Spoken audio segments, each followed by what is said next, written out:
मैं सब जग जानी करहूं प्रणाम जोर युग पानी। देखिए अभी बहुत बढ़िया शब्द चल रहा था। गुरु ने जड़ी दिया, बूटी दिया, क्या ज्ञान की। अब मुझे बहुत नीक लागू, यही ना दूसरी लाइन। सच बताओ इसमें कितने लोग हैं जिसको वो बहुत नीक लगता है। यही समस्या है लोगों की, ये बहुत बड़ी समस्या है। देखो यह शरीर जब तक दिखाई दे रहा है, परमात्मा ने संचालक बोल रहे आपने समझ नहीं बताया। हमको तो सुनना है। परमात्मा ने यह शरीर बनाया और अभी ये कह रहे थे कि 5 नाग और 25 नागिनी गाय लगी। तो 5 नाग कौन है? ये आपके भीतर परमात्मा ने ये शरीर एक बना करके 5 ज्ञानेंद्री दे दिया और यह ज्ञानेंद्री क्या कर दिया? बाहर की ओर अपने खुद भीतर बैठ गया परमात्मा। परांच खानी बेतर स्वयंभू तस्मात् परां पश्यति नान्तरात्मा। हम लोग हमेशा ये इंद्रियां बाहर की ओर ही देखती हैं और आज से नहीं, जन्म जन्मांतर जितने भी जन्म हम लोगों ने लिए, यह जन्म केवल सनातनी लोग मानते हैं, है ना। चाहे जैनी लोग हों, चाहे बौद्ध हो, ये सब इसी परंपरा के पोषक हैं, सब पुनर्जन्म मानते हैं। केवल 2 चार्वाक सिद्धांती हैं जो नहीं मानते पुनर्जन्म।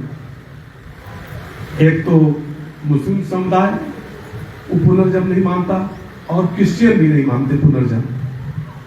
अब मैं क्रिश्चियन से भी पूछ चुका, मैंने मुस्लिमों से भी, उनके धर्म गुरु हैं, कि आप ये बताओ अगर एक ही बार जन्म होता है, भगवान तो नाइंसाफी करता नहीं, तो एक ही पिता के अगर 4 पुत्र होते हैं तो कोई बुद्धिमान, कोई मूर्ख, कोई बहुत पढ़ा लिखा, कोई बिल्कुल अंगूठा छाप, कोई धनी, कोई निर्धन, कोई सुंदर, कोई कुरूप, भगवान ऐसा विषमता क्यों बना देता है? कोई कारण होना चाहिए ना। परमात्मा तो सम है ना, तमम ही सम ब्रह्म, ब्रह्म सदैव ही सम है, किसी के प्रति अनैतिकता नहीं करता। तो इसलिए ये मानना पड़ेगा कि हमारे अपने गलतियों की वजह से हम सम से विषम, विषम से सम बनते रहते हैं। बात समझ में आ रही है? कहने का तात्पर्य है कि सनातन धर्म जो मानता है कि पुनर्जन्म होता है, और पुनर्जन्म में अगर हम धनी निर्धन बन रहे हैं तो अपने कर्मों से बन रहे हैं, हम विद्वान और मूर्ख बन रहे हैं तो अपने कर्मों से बन रहे हैं, हम अच्छे बुरे बन रहे हैं तो अपने कर्मों से बन रहे हैं। अब पिछले जन्मों में जो कर्म करके आए उसको तो हम जानते नहीं, और इस जन्म में अच्छे कर्म कर रहे हैं, परिणाम बुरा आ गया, आप लोग भगवान को कोसते हो कि भगवान हम तो बढ़िया काम कर रहे हैं तो परिणाम देते गलत आ गया। लेकिन पीछे का जो तमाम गठरी सर पर लेकर चले आ रहे हैं उसको हम जानते नहीं। तो इसलिए इस संसार में जब आप आए ना, परमात्मा ने वो गठरी भी दिया, इंद्रियों को बहिर्मुख कर दिया और आपके मन को स्वतंत्र कर दिया। सारा रास्ता बता दिया कि ऐसे जाओगे तो नाग पहुंच जाओगे, ऐसे जाओगे तो शामली पहुंच जाओगे, ऐसे जाओगे तो मुजफ्फरनगर पहुंच जाओगे, ऐसे जाओगे तो हरिद्वार, मुझे बता दिया। अब यह आपके ऊपर है, आप किधर जाना चाहते हो, ठीक है ना। जब आपका मन निश्चित कर लेता है कि मैं तो हरिद्वार जाना चाहता हूं, तो हरिद्वार का रास्ता कौन सा है ये जानना जरूरी है कि चौराहे पर से किधर जाए हरिद्वार, वहां पे सदगुरु की जरूरत पड़ती है। वहीं पर वह रास्ता जो परमात्मा से मिलने का बताता है उसी का नाम है सदगुरु। गुरु तो आपको जीवन में हर जगह करना पड़ता है। ये बच्चे लोग हैं ना, जब पैदा होते हैं तब बोलना क ख ग घ अ आ, मम्मी पापा कुछ भी बोलना नहीं जानते। धीरे धीरे उनकी माता उनको सिखाती है, मम्मी पापा सिखाते सिखाते वो बोलना जानते हैं। और सत्य मानिए कि ये न सिखा में उस बच्चे को पैदा होने के बाद बिना बोलने की जगह पर रख दीजिए 5 साल तक, तो कुछ भी नहीं बोल पाएगा। फिर आगे चलकर बोल ही नहीं सकता। बकरी के बीच में मेमे बोलना जान जाएगा, शेर के बीच में गुर्राना जान जाएगा। ये वास्तविकता है, ये हमारा जीवन है। अनंत जन्मों से ये जीवन चला रहा। हमारे यहाँ 84 लाख योनियां मानी गई। तो परमात्मा ने जब मनुष्य दिया, हर जगह बहुत संतों ने गाया है कि यह हीरा जन्म, यह मनुष्य का जन्म हीरा जन्म है, अनमोल है। यह मनुष्य का जीवन परमात्मा ने केवल अपने को जानने के लिए दिया है, संसार के भोग विलास के लिए नहीं दिया है। भोग विलास तो आप सत्य मानिए कि आपको जो मन की स्वतंत्रता मिली है ना, आप अगर धन चाहते हैं तो आप खूब कर्म करिए, आपको धन मिलेगा, लेकिन आपके चाहने के अनुसार नहीं मिलेगा, मिलेगा परमात्मा के चाहने के अनुसार। लाभ हानि जीवन मरण यश अपयश विद्या, है ना। शास्त्र कहता है विद्या विद्या आयु विद्या कर्म च वित्तम निधन में च। ये 5 चीजें ब्रह्मा जी पहले ही आपको दे देते हैं। आयु विद्या कर्म च वित्तम निधन में च। 5 एतानि निर्मितानि ब्रह्मा गर्भस्थ त्रैमासिके। गर्भ में जब बालक रहता है ना माँ के पेट में, तीसरे महीने में 5 चीजें निर्धारित हो जाती है। आयु कितने साल जिएगा निश्चित कर देता है। विद्या, तो विद्या क्या पढ़ेगा? पशुओं को सुई लगाने वाला डॉक्टरी पढ़ेगा, फिर मनुष्य को सुई लगाने वाला डॉक्टरी पढ़ेगा, हथौड़ा लेकर ठोकने वाला इंजीनियर बनेगा, या कि कंप्यूटर चलाने वाला इंजीनियर बनेगा, पहले तय कर देता है। आयु विद्या कर्म, ये गारंटी नहीं कि आपने डॉक्टरी पढ़ा है तो आप डॉक्टरी का काम करेंगे। बहुत से डॉक्टर IAS IPS हो जाते हैं, होते कि नहीं होते? IPS हो गए तो डंडा लेके हाँकते हैं। और बहुत से डॉक्टर को मैं देखा हूं मुंबई में कि वो जो है मोदी जी के MB MS कार्यक्रम है ना, वो उसमें ब्रोकरी का काम करते हैं डॉक्टर लोग। अब कर रहे हैं कि हम पेशेंट को देखेंगे जितना कमाएंगे उससे करोड़ों रुपए ज्यादा हम कमाएंगे। मेरे कहने का तात्पर्य है कि परमात्मा के सृष्टि बनाने का जो सिद्धांत है, आयु विद्या कर्म च वित्तम, और ये भी गारंटी है कि आप चाहे जितना भी कमा लीजिए, आपको कितना धन मिलना है ये निश्चित करता है परमात्मा। और निधन में उच्च, निधन बने आयु तो दे दिया, आप 100 साल जिएंगे, लेकिन किस दिन जाना है यहाँ पे, वह date time and second everything has been decided. सब कुछ निश्चित है। तो जब मेरा धन निश्चित है, मेरा सब कुछ निश्चित है, तो हमको करना क्या चाहिए? फिर उसको मिलेगा। आप कर्म करते जाएंगे। दूध में घी है, माँ ने सिखा दिया कि बेटा इसको पहले गर्म करना, जोरन डालना, दही जमाना, मखना, मक्खन निकालना, गर्म करना तो घी मिल जाएगा। आपको ज्ञान दे दिया। अब आप अगर नहीं करेंगे तो मिलेगा क्या? तो यह परमात्मा ने दे दिया कि आपकी सब चीजें प्राप्त होगी। कर्म करते जाना, कर्म करो, दही जमाओ, ये कर्म हुआ ना। कहा कि आप कर्म करते रहो। आप यह नहीं करेंगे तो इस संसार की वस्तुएं प्राप्त नहीं होंगी। तो अब आपको चाहना है कि हम क्या चाहते हैं।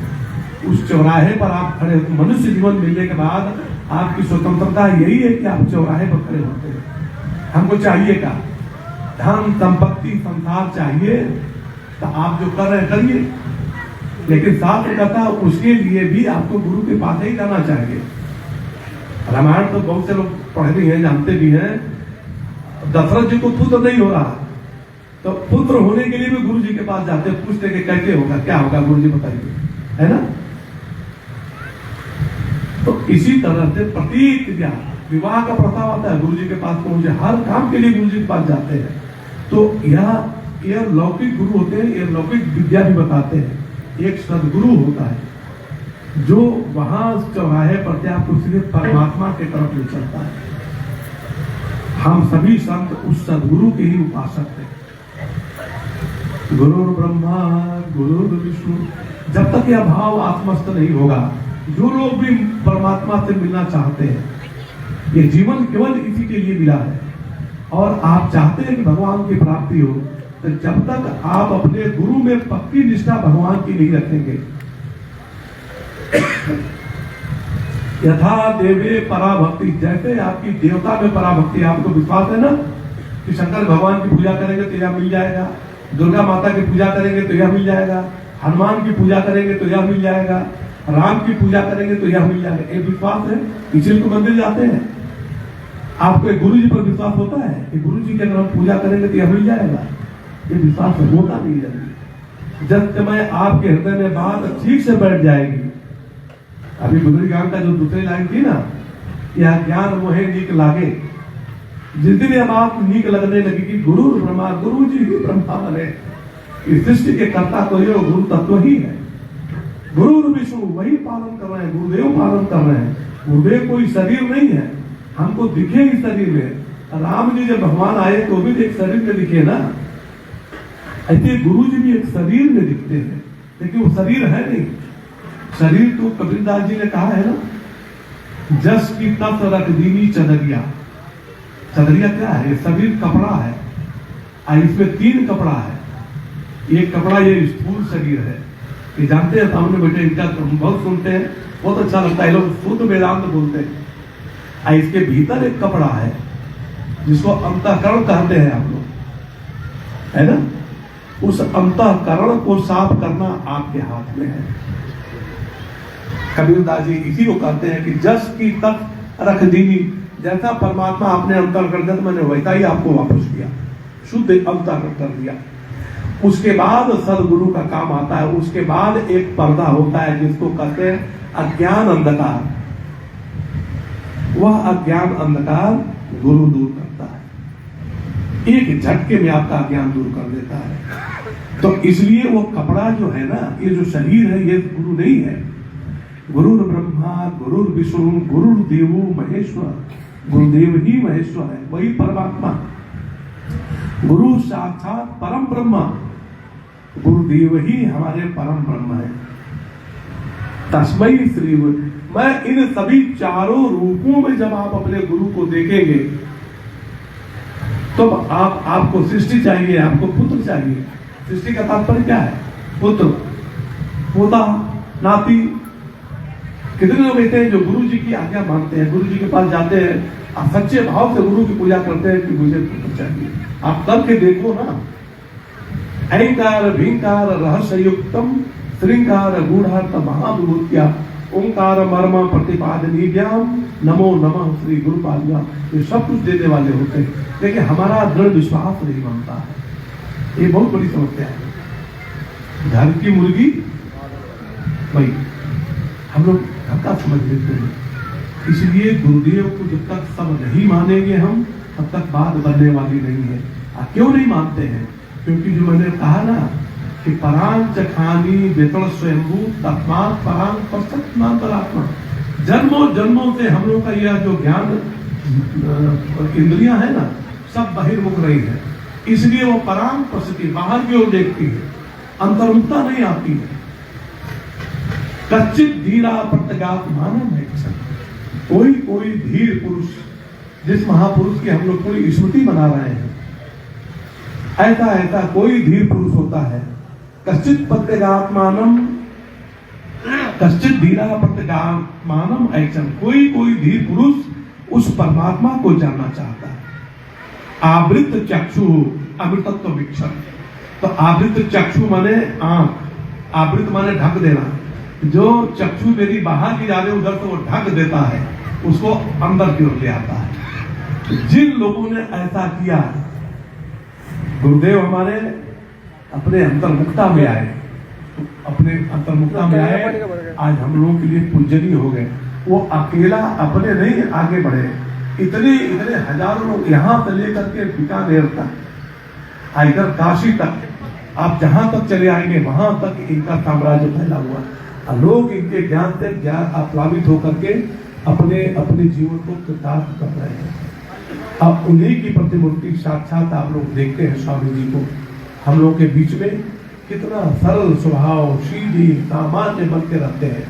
और जब बोलते हैं, जब इनका जो ज्ञान है आप लोगों के बीच में, तो इधर पश्चिमी उत्तर प्रदेश का जो ठेठ भाषा है ना, उसमें बात करते हैं। विद्वानों के सभा में जब जाते हैं, जब अपनी बात रखते हैं, तो बड़े बड़े मंडेश्वर विद्वान लोग भी आपके ज्ञान का लोहा मान करके और कहते हैं कि मेरा मन कर रहा है कि हमको न बोलना पड़े, मैं स्वामी जी को ही सुनता हूँ। ये महामंडेश्वर लोगों का वचन मैं बता रहा हूँ।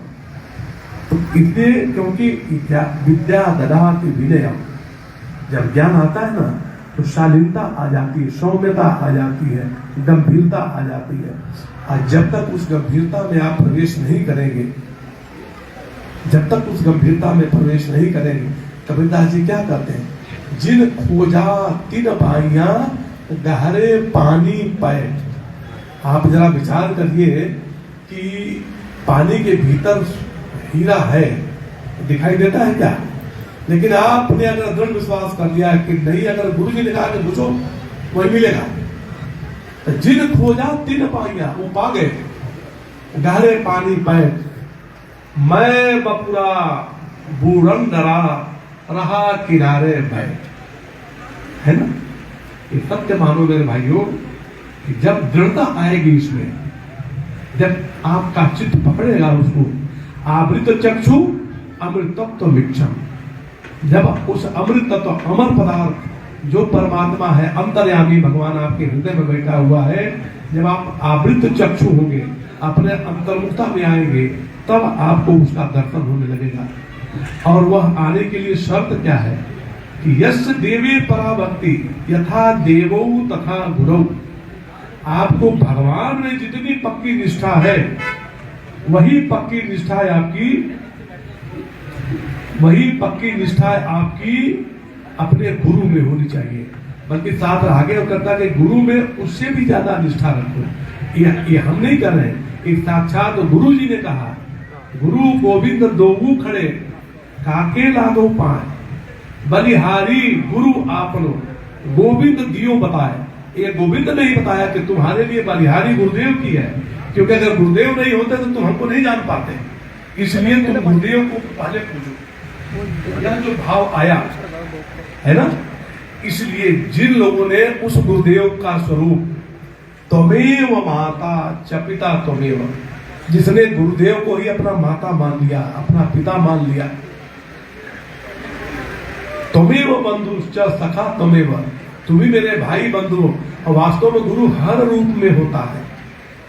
गुरु जी केवल डांटते ही नहीं है, गुरु जी प्रेम भी करते हैं, पुचकारते भी हैं, भाई की तरह से रक्षा भी करते हैं, हर जगह आपको बचा कर ले आते हैं। इसलिए हमारा कर्तव्य क्या बनता है, गुरु के प्रति पक्की और निश्चित निष्ठा होनी चाहिए हमारी। और कैसी होनी चाहिए, ये हमको भगवान कृष्ण अर्जुन को उपदेश देते हुए बताते हैं। मई चांदन्य योगे न भक्ति रम्य विचारणी। गुरु में भक्ति कैसी होनी चाहिए। हम लोग तो संकट कोई पढ़ा तो गुरु जी के पास पहुंच गए, बाकी तो मस्त पड़े, है ना। नौकरी चाहिए बेटे को तो गुरु जी के यहाँ पहुंच गए कि गुरु जी आशीर्वाद दे दो, कृपा करो। कृपा मांगने तो नहीं मिलती है, ये स्वाभाविक हृदय का प्रवाह होता है। आप निरंतर क्या कर रहे हैं, आपके पर संकट आएगा तो गुरु जी समझ जाते हैं कि मेरे शिष्य पर संकट आने वाला है, अब बिना बताए और अच्छा भी कर देते हैं। तो इसलिए यह पक्की बात मुझसे रखिए, मई चांदन्य योगे न भक्ति रम्य विचारणी। और व्यभिचारणी भक्ति होनी चाहिए। व्यभिचार सब समझते हैं ना, मनुष्य का विवाह हो जाता है तो एक पत्नी के साथ रहना चाहिए, इधर उधर झांकता है तो उसको कहते व्यभिचारी है। तो अव्यभिचारी होना चाहिए ना। गुरु में निष्ठा हो गई तो पक्की निष्ठा गुरु में होनी चाहिए। अब जितने संत हैं सभी गुरु तुल्य है, सबको नमन है, लेकिन हम करेंगे वह जो गुरु जी ने कहा है। गुरु जी की आज्ञा हम अपने सिर पर धारण करेंगे। इसलिए कहा गया कि आप जब गुरु की बात मानेंगे, ध्यान मूलम, आपको पूजा करनी है, ध्यान करना है, गुरु जी का ध्यान करो। ध्यान मूलम गुरु मूर्ति, पूजा मूलम गुरु पदम, मंत्र मूलम गुरु वाक्यम, मोक्ष मूलम गुरु कृपा। आपको मंत्र का मूल क्या है, गुरु जी ने क्या कहा है। हम लोगों की समस्या दूसरी है, हम लोग गुरु जी को तो मानते हैं, तो गुरु जी की नहीं मानते, गुरु जी की कई बातों को नहीं मानते। बस एक समस्या है, जिन लोगों ने महापुरुषों की बातों को आत्मसात किया उनको समझ में आ गया। मई चांदन्य योगे न भक्ति रव्य विचारणी, विविध देश से भी तो औरत जन संसदी। ये कहते हैं ये महापुरुष कैसे हुए। हमको स्वामी जी बताते थे, हमने कभी दर्शन नहीं किया गुरुदेव का, लेकिन मैं सुन करके उनके प्रति नतमस्तक रहता हूँ। कहते थे कि हम जब छोटे थे तो महाराज जी सुबह सुबह भी किसान लोग खेत में जाने की तैयारी कर रहे हैं तो महाराज जी जंगल एकांत में से चले आते थे हम लोगों के बीच में, आ करके 6-7 बजे तक रहते थे, जब तक वो उनको अपना जाना है खेत में, अब फिर वो चले आते थे, और फिर जाकर के फिर वो जब भोजन का जब टाइम होता तो फिर निकल के चले आते थे। विविध देश थे, अकेले रहते थे, निर्जन एकांत में टहल घूम रहे हैं, फिर रहे हैं। विविध देश थे भी तो और रति जनसंतति, अनावश्यक बकवास में नहीं फंसते हैं। हम लोग क्या करते हैं, अभी 4 लोग वहां बाहर खड़े हो जाएंगे, मोदी यह कर रहा है तो योगी यह कर रहा है तो वो अच्छा कर रहा है तो वो बुरा कर रहा है, गांव का प्रधान ऐसा है, यहाँ का विधायक, इसी की चर्चा करें। आप अपनी चिंता करो ना, अपनी चिंता करो। यह मनुष्य गुरुदेव का आज स्मृति दिवस केवल इसीलिए मनाते हैं। गृहस्थ जीवन में बर्थडे मनाते हैं, बच्चा पैदा हो कितना खुश होता है गृहस्थ। अब पैदा हो गया, साधन की दृष्टि से वो बेचारा पिछले जन्म में पाप कर किया है, कुछ पाप किया है तो पैदा होना पड़ा। इस जन्म में संत लोग जब मुक्त हो जाते हैं तो खुशी मनाई जाती है। हम लोग रोते नहीं है, गुरु के निर्वाण दिवस तो प्रसन्न देखो उत्सव मनाते हैं हम लोग। क्यों उत्सव मनाते हैं कि आज का वह पूरे दिन है जिसे हमारे गुरुदेव ने यह बंधन रूपी चोला को बिल्कुल छोड़ दिया। यद्यप वो तो जीते रहते हुए जो मुक्त थे, लेकिन बंधन रूपी जो चोला दिखाई दे रहा था इसको पूर्ण रूप से त्याग कर दिया। तो हम लोग इसको खुशी के रूप में निर्वाण दिवस मनाते हैं। यह महापुरुषों का जो निर्वाण दिवस होता है, यह हम जैसे छोटे संतों के लिए अनुकरणीय अनुग्राही होता है। हम लोग उनके जीवन से सीखते हैं कि कहाँ कहाँ हमसे गलती होती, उन गलतियों को हम कैसे दूर करें। आज जब दूर करने का सामर्थ्य हमारे भीतर नहीं रहता है, उन्हीं गुरुओं से हम मांगते हैं कि गुरुदेव हम सबको ऐसा सामर्थ्य दो, वह शक्ति हमें दो, दया निधे, कर्तव्य मार्ग पर डट जाए।